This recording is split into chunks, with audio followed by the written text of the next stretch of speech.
Greetings everyone, we're going a little bit into the weeds today on this one. We're looking at the trend of adding multiplayer to single player games. Let's go.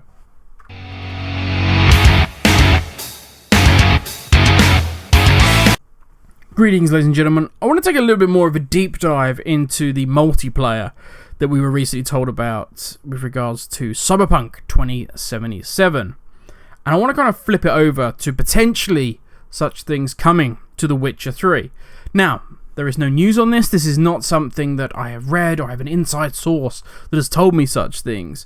But it is a natural leap of logic to say, well, if they're bringing it into Cyberpunk, it would make a lot of sense for them to bring such a thing into The Witcher.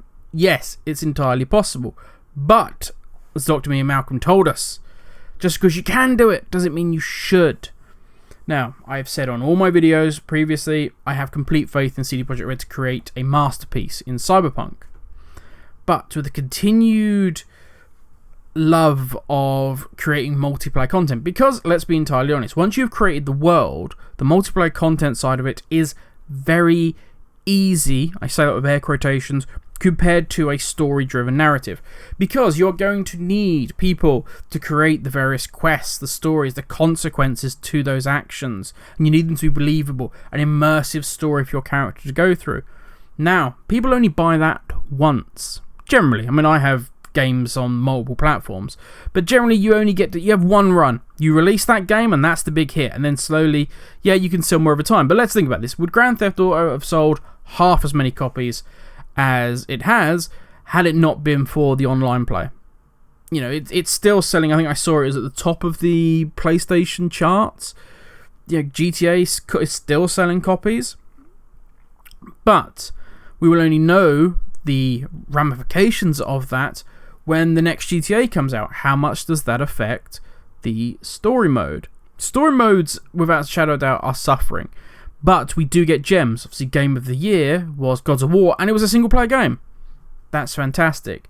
But there's no denying when you look at, say, Call of Duty, yes, by the dreaded Activision, they got rid of their campaign mode.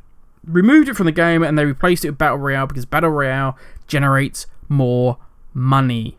And that is where the big powerhouses of our industry, of gaming, that's where their gaze is set. We only need to look at any sports franchise to know that the irony being the introduction of said story modes that we now have.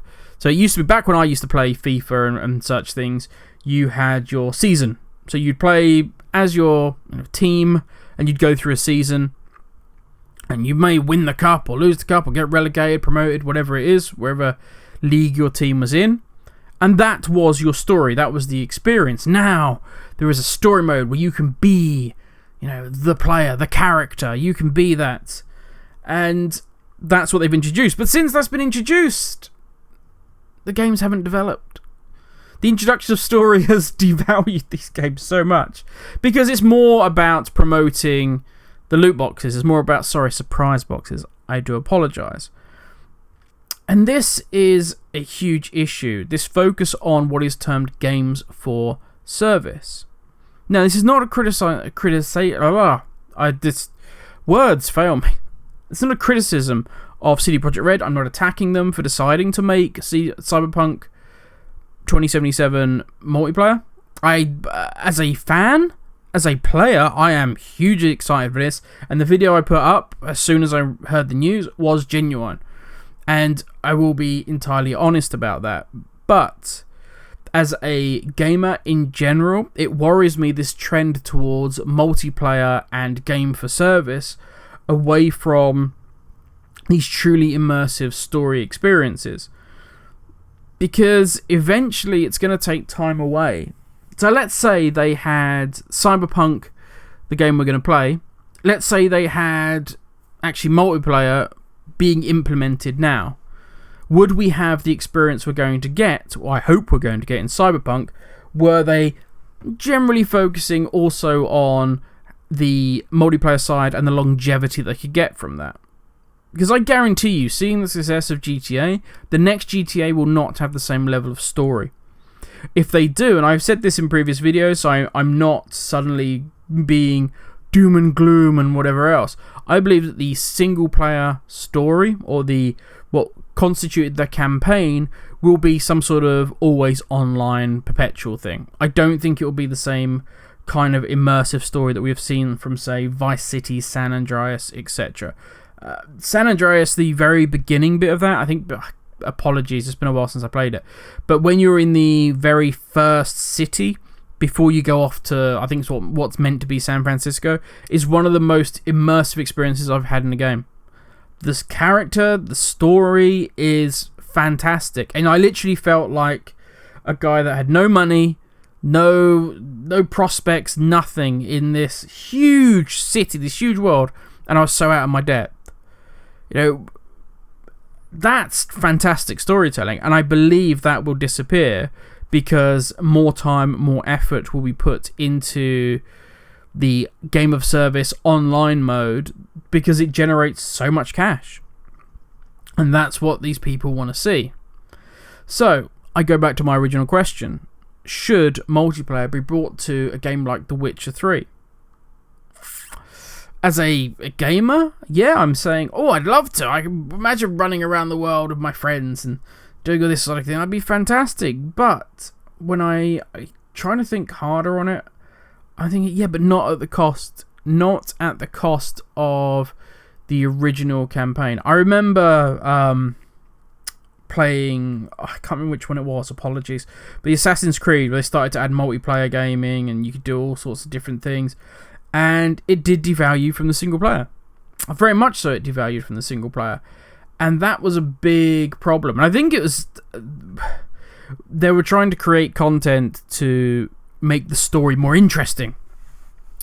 And what I mean by that is, they needed new features, they needed new things, new bells and whistles, because the story was, they were telling the same story, they were just reskinning it. And I think that reached a head in Syndicate 1, and I've said this before, they couldn't go forward. They were getting into rough territory, so they need to go backwards, and they also needed just to completely restart the franchise. And, funnily enough, irony of ironies, they based what they created, Origins, on Witcher 3. I've said that multiple times as well. So, whew. In a roundabout way, what are we looking at?